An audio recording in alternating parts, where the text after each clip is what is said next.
Assalamualaikum warahmatullahi wabarakatuh. Perkenalkan kami dari kelompok 7 akan mempresentasikan tentang hasil yang telah sudah kami diskusikan dengan studi kasus deteksi fraktur tulang kaki menggunakan citra X-ray. Sebelum melangkah ke penjelasan, marilah kita perkenalan diri terlebih dahulu. Perkenalkan, nama saya Ahmad Azrul Absyadani dengan NPM akhir 281.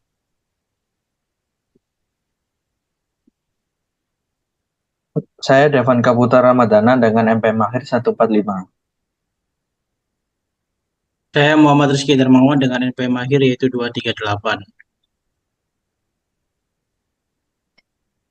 Saya Ajun Permalo dengan MPM akhir 240. Saya Fernando Yofirmansyah dengan MPA akhir 296.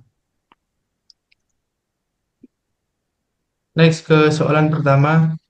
Pilih satu modalitas citra medis, X-ray, MRI, CT, USG, atau mamografi.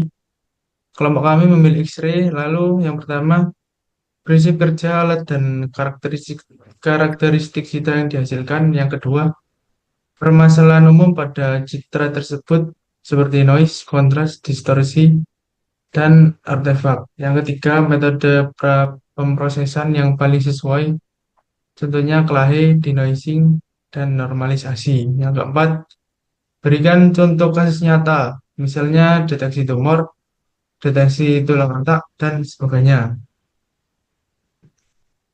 Prinsip kerja alat X-ray. Prinsip kerja alat X-ray dimulai dari pancaran sinar berenergi tinggi yang diarahkan ke tubuh pasien. Saat sinar menembus tubuh, jaringan keras seperti tulang menyerap sebagian besar sinar, sementara jaringan lunak hanya sedikit.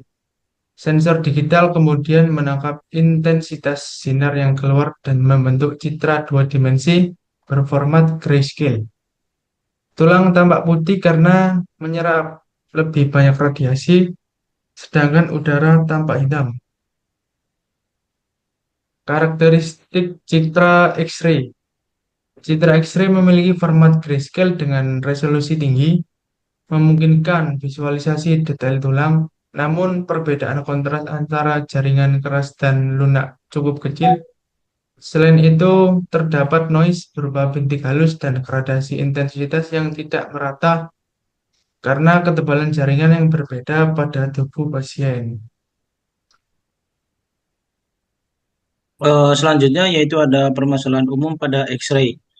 Yang pertama yaitu ada noise atau derau yang dimana gangguan bintik halus. Selanjutnya yaitu ada kontras rendah, sulit membedakan struktur jaringan, pencahayaan tidak merata, sebagian area tampak terlalu gelap atau terang, terus blur akibat pergerakan pasien, yang terakhir yaitu artefak, bayangan dari logam, gips atau alat medis. Beberapa masalah umum muncul saat pengambilan gambar X-ray. Noise dapat menurunkan ketajaman citra, sementara kontras rendah membuat detail sulit terlihat.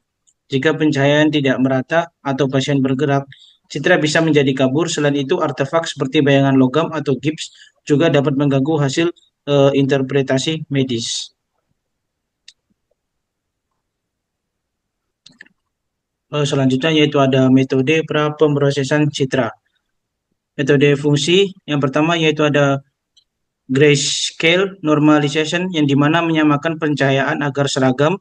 Yang kedua ada Clahe, meningkatkan kontras secara lokal tanpa menambah noise. Yang ketiga yaitu ada median atau Gaussian filter yang dimana mengurangi noise sambil mempertahankan tepi tulang. Yang terakhir yaitu ada edge detection atau Kenny atau Sobel yang dimana menegaskan garis patah tulang. Tahapan pemrosesan dilakukan untuk memperbaiki kualitas citra sebelum dianalisis. Normalisasi membantu menyeimbangkan pencahayaan, sementara Clahe adalah memperjelas detail lokal dengan aman dari noise. Filter median digunakan untuk denoising dan deteksi tepi seperti Sobel atau Kenny, memperjelas batas patahan tulang sebelum segmentasi dilakukan. Contoh kasus nyata yaitu fraktur tibia dan fibula.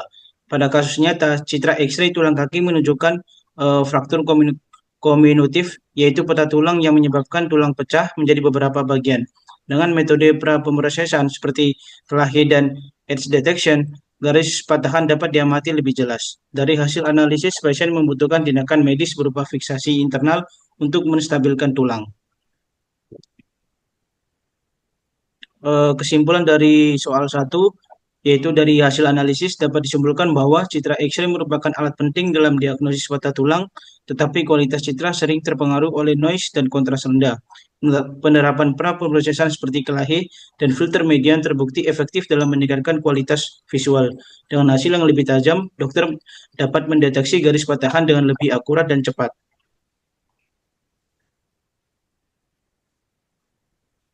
Selanjutnya yaitu ada soal nomor 2. Gunakan satu citra medis, boleh dari dataset publik seperti Kaggle atau Radiopedia, yang dimana pastikan citra yang digunakan berbeda dengan kelompok lainnya. Kemudian terapkan 3 metode peningkatan kualitas berbeda, yaitu ada HE atau Histogram Equalization, yang kedua ada Contrast Limited Adaptive Histogram Equalization atau KLAHI, yang ketiga ada Gamma Correction. Kemudian satu, tampilkan hasil visualisasi sebelum dan sesudah. Yang kedua, bandingkan hasil secara kuantitatif, misalnya nilai kontras rata-rata atau histogram distribusi. Yang ketiga yaitu jelaskan menurut kalian metode mana yang lebih baik untuk diagnosis citra medis. Selanjutnya yaitu ada website kita metode. Di sini ada evaluasi atau HE, yaitu menyebabkan intensitas pixel atau kontras lebih merata secara global. Lalu ada LAE untuk meningkatkan kontras secara lokal dengan pembatasan nilai maksimum atau sleep limit. Lalu ada gamma correction itu untuk menyesuaikan tingkat pencahayaan kita dengan fungsi yang linear. Next, di sini ada HE atau histogram equalization, yaitu meningkatkan kontras tetapi membuat area tertentu lebih gelap. Next, lalu ada LAHE. Di sini LAHE memberikan hasil seimbang dan detail ulang tetap terlihat jelas.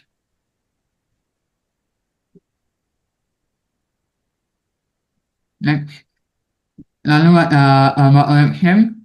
Gamma correction ini menghasilkan pencahayaan yang paling baik dengan kontras yang optimal. Next,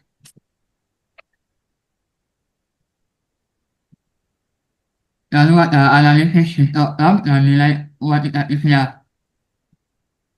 Dengan metode citra asli, yaitu dengan memegang 4,11, standar deviasinya 68,13 dengan keterangan kontras rendah. Lalu dengan metode HE, yaitu menghasilkan megang 46,81, standar deviasi 76,5 dengan keterangan kontras meningkat tetapi tidak hilang. Lalu dengan metode LAHE, yaitu menghasilkan megang 46,11, standar deviasi 68,70 dengan keterangan kontras seimbang. Metode gamma correction menghasilkan megang 53,25, standar deviasi 78,65 dengan keterangan kontras dan detail terbaik. Hasil analisis histogram menunjukkan bahwa gamma correction memiliki nilai megang dan standar deviasi tertinggi, yang berarti kontras dan kecerahan kita paling optimal. Histogram LAHE terlihat stabil dan merata, sedangkan HE menimbulkan intensitas yang berlebihan. Secara kuantitatif, gamma correction unggul karena meningkatkan detail tanpa menimbulkan noise. Selanjutnya masuk ke dalam perbandingan metode. Di sini terdapat 3 metode, yaitu metode histogram equalization atau HE, terdapat ilustrasi efek visual yaitu kontras tinggi, detail tulang tampak lebih jelas, tapi kadang terlalu gelap. Dengan deskripsi teknis singkat yaitu meningkatkan kontras global, lalu bisa over enhancement. Dengan kualitas visual baik, kontras tinggi tapi perlu disesuaikan. Lanjut ke metode yang kedua yaitu Clahe atau kontras limited Clahe. Ya, dalam Clahe ilustrasi efek visualnya yaitu kontras seimbang, detail lokal tanpa alami. Lalu pada deskripsi teknis singkatnya meningkatkan kontras lokal tanpa noise berlebih. Dan pada kualitas visualnya sangat baik, hasil optimal untuk visualisasi medis. Lalu metode yang terakhir yaitu gamma correction. Di gamma correction, ilustrasi efek visualnya menghasilkan gambar lebih cerah, lembut, tapi kontras rendah. Lalu untuk deskripsi teknis singkatnya, yaitu meningkatkan kontras lokal tanpa noise berlebih. Untuk kualitas visual dari gamma correction, yaitu cukup baik, tergantung kondisi pencahayaan gambar. Dari hasil visual dan histogram, terlihat bahwa setiap metode punya kelebihan dan kekurangan. Histogram equalizing cocok untuk peningkatan cepat, tapi tidak ideal untuk diagnosis. Clave unggul dalam menjaga detail lokal, sedangkan gamma correction memberikan hasil paling ideal untuk memperjelas garis patah tulang pada citra X-ray. Next, is it? Lanjut yaitu pada kesimpulan soal nomor 2. Pada kesimpulannya yaitu dapat disimpulkan bahwa metode gamma correction paling efektif meningkatkan kualitas citra X-ray karena memberikan keseimbangan antara pencahayaan, kontras, dan detail anatomi. Metode ini mampu memperjelas garis patah tulang tanpa menimbulkan artefak, sehingga sangat membantu dalam diagnosis klinis berbasis citra medis. Lanjut yang soal nomor 3. Di soal nomor 3 itu yaitu terapkan metode segmentasi berikut pada citra medis yang telah kalian miliki dengan thresholding, region growing, cross clustering, k-means, lalu yang terakhir snake atau active contrast. Lanjut.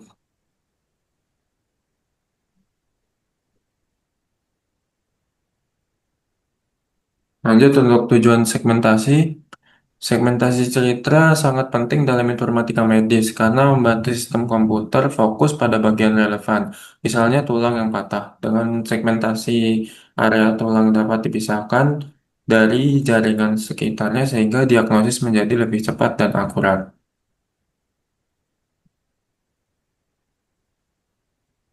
Lalu, untuk metode segmentasi yang digunakan, yang pertama yaitu thresholding Watson method, yaitu menentukan batas intensitas otomatis antara tulang dan jaringan. Lalu yang kedua yaitu region growing, yaitu pengelompokan piksel berdasarkan kesamaan intensitas dari titik awal atau seed. Selanjutnya yaitu edge detection atau Sobel dan Kenny, yaitu untuk mendeteksi tepi patahan tulang. Selanjutnya yaitu K-means clustering, yaitu mengelompokkan piksel ke dalam beberapa klaster. Selanjutnya ada watershed segmentation. Gunanya adalah untuk memisahkan area berdasarkan bentuk topografi intensitas. Lalu yang terakhir yaitu active contour atau snakes. Ya, yang berfungsi untuk kurva dinamis yang mengikuti bentuk alami tulang. Setiap metode memiliki prinsip dan kelebihan tersendiri. Thresholding dan region growing sederhana, tetapi kurang akurat jika pencahayaan tidak seragam. Metode lanjutan seperti K-means, watershed, dan active contour lebih kompleks, namun menghasilkan segmentasi yang lebih presisi. Selanjutnya yaitu hasil visualisasi segmentasi. Dari keenam gambar yang tersedia menunjukkan hasil segmentasi dari setiap metode yang sebelumnya. Terlihat bahwa metode sederhana seperti thresholding hanya memisahkan sebagian tulang, sementara metode seperti active contour mampu mengikuti bentuk tulang dengan presisi tinggi.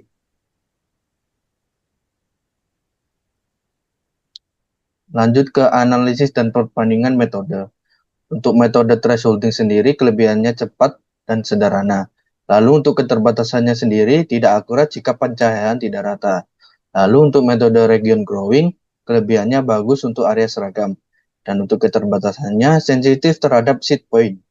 Lalu untuk metode edge detection, garis patahan jelas. Keterbatasannya hanya kontur tanpa area. Lalu untuk metode Cummins, kelebihannya jaringan dengan baik. Keterbatasannya hasil tergantung nilai K. Metode Watershed, kelebihannya objek berdekatan. Keterbatasannya over segmentation. Lalu untuk metode Active Contour, kelebihannya presisi tinggi dan bentuk alami. Keterbatasannya butuh waktu dan inisialisasi. Nah, untuk analisisnya hasil segmentasi berdasarkan hasil visualisasi, metode Active Contour paling efektif karena mampu mengikuti kontur alami tulang dengan detail tinggi. Kombinasi Clahe plus Kenny plus Active Contour terbukti menghasilkan segmentasi terbaik untuk mendeteksi patah tulang tibia dan fibula. Nah, untuk kesimpulan soal ketiga, segmentasi citra sangat membantu dalam analisis medis dari berbagai metode yang dicoba. Active Contour memberikan hasil paling baik dalam mendeteksi bentuk tulang dan garis patahan. Metode ini cocok diterapkan dalam sistem deteksi otomatis berbasis AI untuk diagnosis fraktur tulang. Sekian presentasi dari kami kelompok 7. Assalamualaikum warahmatullahi wabarakatuh.